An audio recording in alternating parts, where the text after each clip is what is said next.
Bupati Pati Sudewo absen di sidang paripurna DPRD Pati hari ini. Rabu siang seharusnya digelar rapat paripurna untuk membahas rancangan pembangunan jangka menengah daerah Pati. Sidang paripurna tidak dihadiri oleh Bupati Pati Sudewo, namun Bupati tampak tidak hadir. Absennya Bupati menurut PLT Sekda Pati dikarenakan adanya sidang ataupun sedang menghadiri acara asosiasi pemerintah kabupaten seluruh Indonesia. Usai didemo warganya pada 13 Agustus lalu, Bupati Sudewo memang belum pernah tampil lagi ke depan publik, termasuk saat peringatan Hari Kemerdekaan Republik Indonesia. Pak, ketidakhadiran Pak Bupati kenapa ini Pak? Pak Bupati nggak hadir kenapa?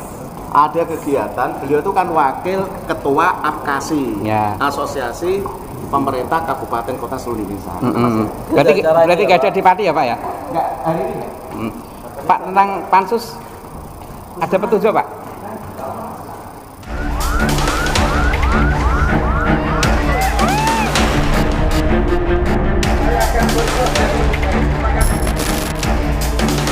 Kemarin usai diskors beberapa hari karena bertepatan dengan perayaan HUT RI, rapat kembali digelar dengan menghadirkan 3 camat untuk memberikan klarifikasi terkait polemik surat edaran pembayaran pajak bumi dan bangunan pedesaan dan perkotaan atau PBB P2 yang kemudian memicu kemarahan warga Pati.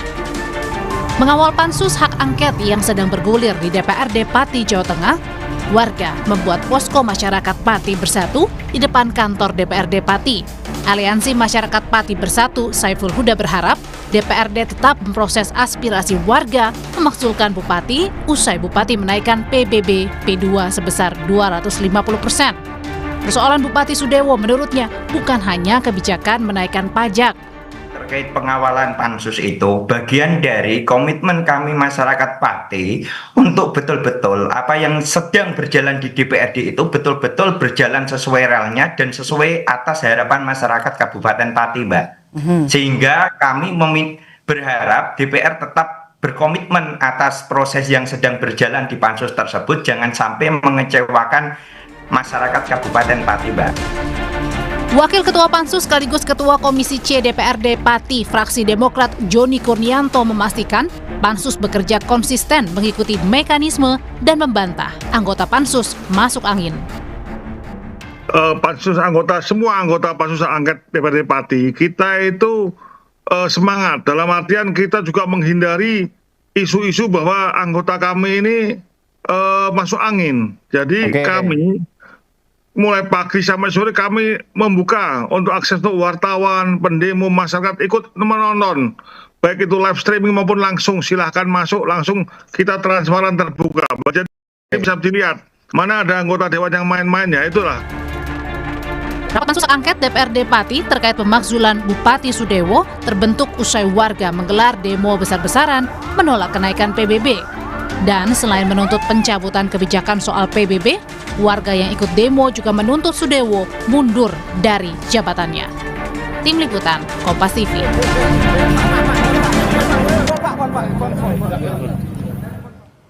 Lalu seberapa besar peluang pemakzulan Bupati Pati Sudewo dalam pansus DPRD dan seberapa besar fraksi partai pendukung Bupati Sudewo di pansus untuk menyetujui tuntutan pemakzulan? Kita tanyakan langsung pada dosen hukum tata negara Universitas Andalas Ferry Amsari dan juga Ketua Pansus Hak Angket DPRD Pati Bapak Teguh Bandang Walio. Selamat petang Bapak-bapak, semoga dalam kondisi sehat selalu. Saya ke Pak Teguh terlebih dahulu. Pak Teguh, untuk saat ini proses di hari ini tentu ditunda karena adanya sidang paripurna yang juga tidak dihadiri oleh Bupati Sudewo. Lalu seperti apa rangkaian dan mekanisme yang akan dilanjutkan esok hari? Apakah Bupati Sudewo akan dipanggil? Rapat paripurna betul tadi pagi belum hadir tanpa di kantor DPRD Pak Bupati sehingga diwakilkan. Terkait dengan pansus hari ini kami memang belum ada jadwal, besok kami akan ada jadwal berikutnya mengklarifikasi terkait dengan pernyataan-pernyataan Pak Bupati yang ada di sosial media. Sekaligus kami memanggil beberapa kepala desa karena Pak Bupati menyampaikan di media bahwa itu usulan dari salah satu perwakilan dari kepala desa. Dan untuk saat ini seperti apa petanya, bahwa apakah mayoritas dari fraksi dan juga terutama dari tim pansus ini masih menolak dan juga akan melanjutkan proses? Sampai detik ini 7 fraksi yang ada di DPRD Pati dan kebetulan ada 15 anggota pansus masih jalan dengan baik. Masyarakat juga masih menilai dan masih melihat kondisi kami. Kami berjalan dengan baik, tidak ada instruksi dari manapun. Kami sesuai dengan real dan kami para pansus ini, anggota DPR ini masih sesuai dengan amanah rakyat. Dari 12 tuntutan atau 12 poin, apa saja yang sudah terutama diusut terkait dengan pemeriksaan dan pembuktiannya di pansus? Baik, yang pertama kemarin terkait dengan Suwondo, Rumah Sakit Suwondo, terkait dengan pengangkatan direktur, terus pemberhentian 220 tenaga di Suwondo. Yang kedua, kita sudah kaitan dengan pajak mulai masuk. Yang ketiga, terkait dengan mutasi jabatan yang tidak sesuai dengan aturan main yang ada di Kabupaten Pati. Baik, saya ke Uda Ferry atau Mas Ferry. Mas Ferry, untuk saat ini seperti apa proses yang tengah berjalan, dan ada juga bahwa tekanan ini begitu kuat pada 13 Agustus lalu, dan juga saat ini ada rencana tanggal 25, namun tampaknya salah satu dari koordinator mundur dari aksi tersebut. Lalu seperti apa Anda melihat proses pansus yang tengah berjalan di DPRD Pati? Ya, menurut saya prosesnya tidak sebertele-tele ini harusnya ya. Argumentasi yang meletakkan hampir seluruh poin kesalahan Pak Bupati tidak terlalu tepat, karena cukup satu kesalahan yang bisa dibuktikan dengan mudah, beliau sudah bisa dimakzulkan. Misalnya di pasal 76 Undang-Undang Pemerintah Daerah ya, Undang-Undang 23 tahun 2014, kan disebutkan bahwa seorang kepala daerah dilarang untuk mengeluarkan kebijakan yang menimbulkan keresahan masyarakat.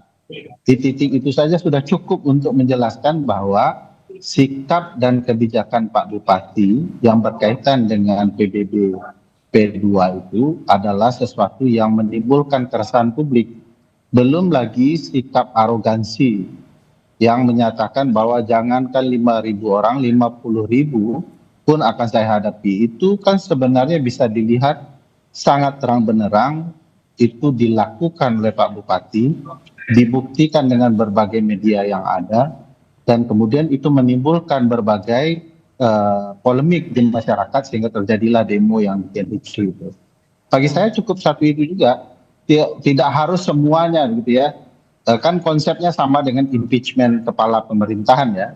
Itu di antara 5 kesalahan cukup satu saja sudah selesai.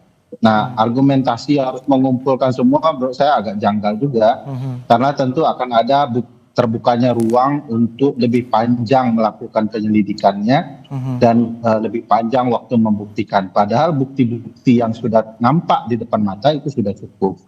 Jadi jangan sampai juga DPRD dengan segala niat baiknya dianggap mengulur-ngulur waktu ya, terutama terbukanya ruang bagi kepala daerah untuk bernegosiasi dengan masa aksi, terutama gagasan memecah belah publik ya. Satu sudah berdamai dan lain-lain, padahal sebenarnya kita bicara sikap Bupati yang menimbulkan kerusuhan. Kita tangkap poinnya Mas Ferry. Pak Teguh, tadi ada anggapan bahwa ini bertele-tele, proses pembuktiannya terlalu banyak, padahal bukti-bukti yang sudah ada cukup untuk proses pemakzulan ini untuk berjalan cepat, walaupun ada aturan bahwa maksimum pansus bekerja ini hingga 60 hari. Ya, terima kasih Pak Ferry atas masukannya kepada kami. Izin kalau kita bicara kronologis dari 12 poin itu, awal dari masukan dari pendemo ada 22 poin, sehingga kita rangkum menjadi 12 poin.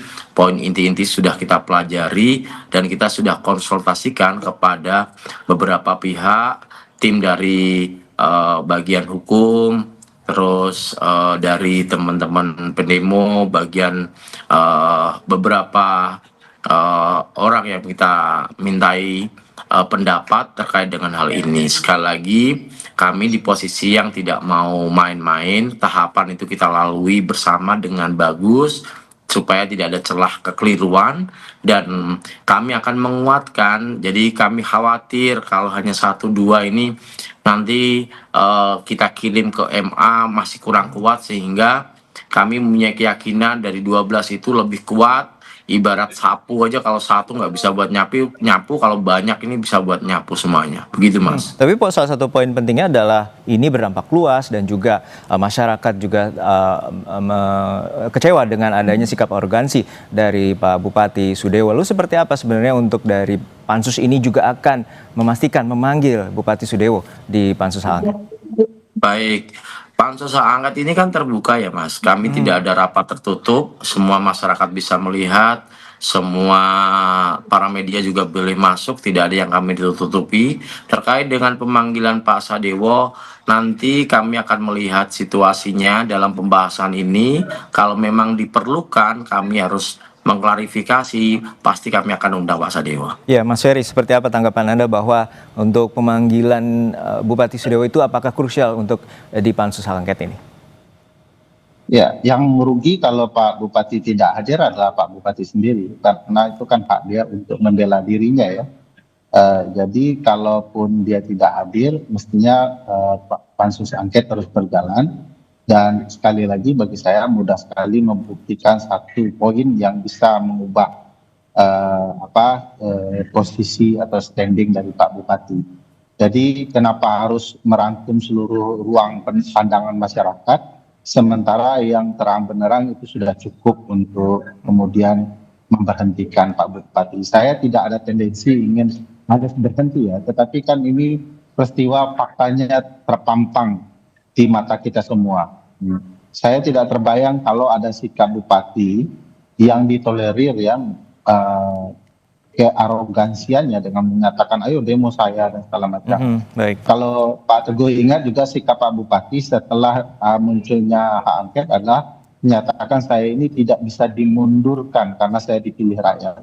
Di konteks ini saja beliau selain memicu kembali sakwa sangka publik, keributan baru, juga tidak paham ketentuan undang-undang. Jadi aneh juga ada kepala pemerintahan di daerah tidak memahami apa maksud Undang-Undang 23 2014 bahwa kekuasaannya bukanlah kekuasaan yang mutlak, yang tidak bisa diganggu-gugat, tetapi kekuasaannya adalah pelayan publik yang kalau dia punya kelemahan dia akan berpotensi kemudian untuk diberhentikan. Ya, Pak Teguh, bahwa 12 poin ini dari 22 tuntutan masyarakat bahwa salah satu yang paling krusial adalah pemakzulan atau melengsarkan dari Bupati Sudewo. Lalu seperti apa Pak Teguh dengan bukti-bukti yang sudah dimiliki? Artinya pansus ini juga akan mengarah terhadap pemakzulan dari Bupati Sudewo.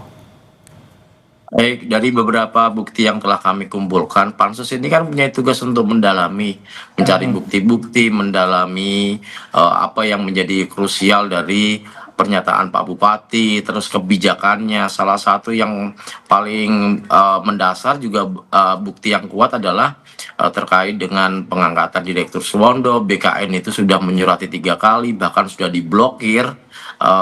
Pemda Pati di BKN juga masih tetap jalan Pak Bupati ini. Ini kan termasuk bukti-bukti, termasuk kami kemarin ada memanggil pihak ketiga yang melakukan tes. Ternyata di dalamnya ada hal-hal yang mengarah terkait dengan hal tersebut. Banyak hal yang kita temukan, termasuk pernyataan dari DPP KAD terkait dengan perda ini, perbub ini bagaimana, kita juga sudah dalami. Sekali lagi kami sepakat dengan Bang Ferry kalau satu saja sudah bisa memakzulkan Pak Bupati, tapi kami kan sekali lagi tidak mau nih hanya satu pihak saja. Kita akan konfirmasi ke Sekda, ke Pak Bupati.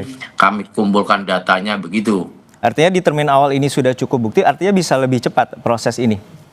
Kami berusaha secepat mungkin, sehingga harapan kami dalam 1-2 minggu ke depan ini sudah selesai, Mas. Baik, 1-2 minggu ke depan telah selesai. Baik, terima kasih atas perspektif dan juga informasinya Pak Teguh Bandang Waluyo, Ketua Pansus Hak Angket DPRD Pati, dan juga Mas Ferry Amsari, dosen hukum tata negara Universitas Andalas bersama kami di Kompas Petang.